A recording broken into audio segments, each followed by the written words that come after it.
We can start here, actually, because wow. I know why you can't give tickets away now. One of the most popular teams in the league, who are butthurt that have made this, and look, they've made this yeah, there we go. Look, highlighted this motherfucker. I mean, look, in this league, this is privilege they talk about because there ain't no way this role player got a shoe and being called a star. Yeah, as F, just like her and her stats. It's hilarious. Sophie Cunningham just got her own signature shoe, and instead of everyone just being happy for her, a chunk of the old guard 1BA fan base is losing it over a white player getting a colorway. Before we even get to the shoe itself, let's be honest about what's actually happening online right now. This reaction has very little to do with basketball, and a lot to do with who's getting the spotlight. Is the team of Caitlin Clark having to now beg for ticket sales? Just 2 years ago, I'm making videos because people, like, the lowest ticket to get into a damn game was like $78. And look, this ties directly into the other big story this week.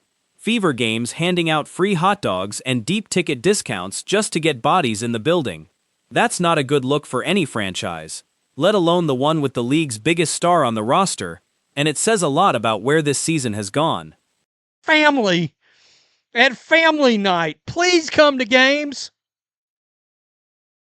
Why is the team of Caitlin Clark having to now beg for ticket sales?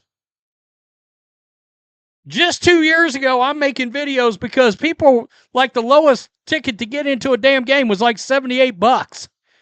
The lowest ticket. Now every game's got $8 or $9 or $10 tickets the day of the game. And the games are not selling out. Here's the actual number that should worry Indiana's front office. The cheapest ticket to a Fever game 2 years ago was routinely $78, and now you can walk up same day and grab seats for $8 to $10. That's a real documented collapse in demand, and it's happening in the exact stretch where Caitlin Clark has missed extended time with injury. That's funny. That's funny that these people are mad. That shit's ugly as hell. 0 sales. You watch. People gonna buy the shit out of this shoe. They gonna buy the shit out of this shoe. She averages 8 points per game.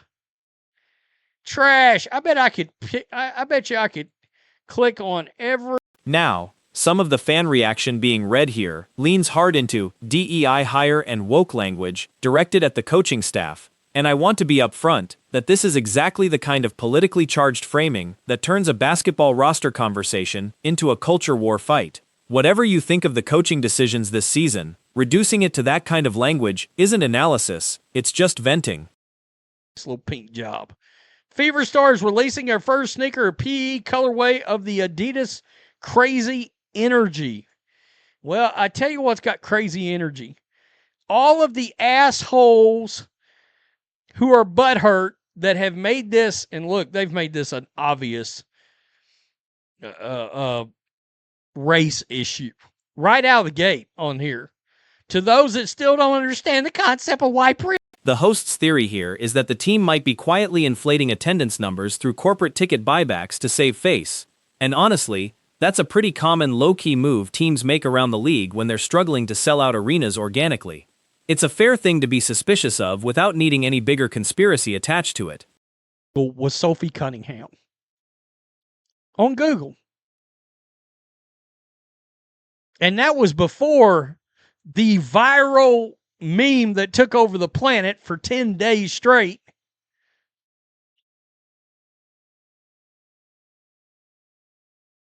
Why would Adidas, this the worst player, shoot? You can't even speak English. These people aren't even speaking English. And here's a stat worth sitting with. College arenas were charging more to see Clark play than the Fever are charging now for a home game. When your former college venues had a stronger market for tickets than your actual professional team, that's a marketing and communication failure. not just bad luck. And F all you Trumpies. I mean, that's funny. That's funny that these people are mad. That shit's ugly as hell. 0 sales. You watch. People gonna buy the shit out of this shoe. They gonna buy. Now to the actual shoe. Cunningham's debut Adidas Crazy Energy colorway drops July 24th for $120. Pink and white with blue 3 stripes branding. That's a completely normal price point for a player-exclusive sneaker in this market. No different from what Nike charges for Sabrina Ionescu's or Asha Wilson's signature lines. This is so funny. I love how butt hurt people are about this. It's delicious. Agreed.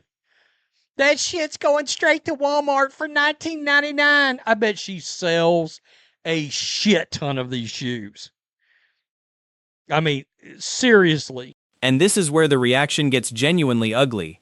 People in the comments calling her the worst player in history to get a shoe. That's just not true by any measure that matters to a shoe company. She's one of the most searched, most visible personalities in the entire league. And visibility is exactly what brands pay for. Plenty of signature shoes go to personality and marketability, not just points per game. Tickets, when they want to save face, let's start giving away tickets. Let's start giving big discounts in corporate agreements to different businesses around town. It happens. People aren't paying up for these tickets any longer. Wow, that seems so cheap. College arenas were demanding more than that to get in to see Caitlin Clark and selling out. You guys need a better marketing team. How do you go from Caitlin Clark selling out every game at home? Here's the actual data point that undercuts the "she doesn't deserve this" argument. Sophie Cunningham was the #1 trending female athlete on Google last year, and that was before the viral moment from the Fever Mercury incident that had her name everywhere for over a week straight. That's real, measurable cultural relevance that has nothing to do with her per-game scoring average. This is so funny. I love how butt hurt people are about this. It's delicious. Agreed. That shit's going straight to Walmart for $19.99. I bet she sells a shit ton of these shoes. I mean, seriously. The host's read here is blunt. There's a real vein of racially charged criticism aimed at Cunningham, specifically because she's a white player getting star treatment, and he's not wrong that plenty of the "she doesn't deserve this" comments read that way. I'd frame it slightly differently. Brands sign whoever moves the needle culturally, and Cunningham genuinely moves it. Whatever mix of reasons is behind why. Have been sold for that Valkyries game, but they're one of the most popular teams in the league. And I looked at the next game, the Storm game. Somebody is coming through and buying packages of tickets. I believe, my theory is on behalf of the team. They've got some local businesses buying a bunch of tickets, and it's inflating ticket sales. That is my gut feeling. It happens in sports to teams that are having trouble selling tickets. Some of the pushback in the comments gets genuinely hateful, framed around her race directly, and the host calling that out as ugly is fair. That kind of reaction to a sneaker deal says a lot more about the people posting it than it does about Cunningham or her career. It was before the viral meme that took over the planet for 10 days straight.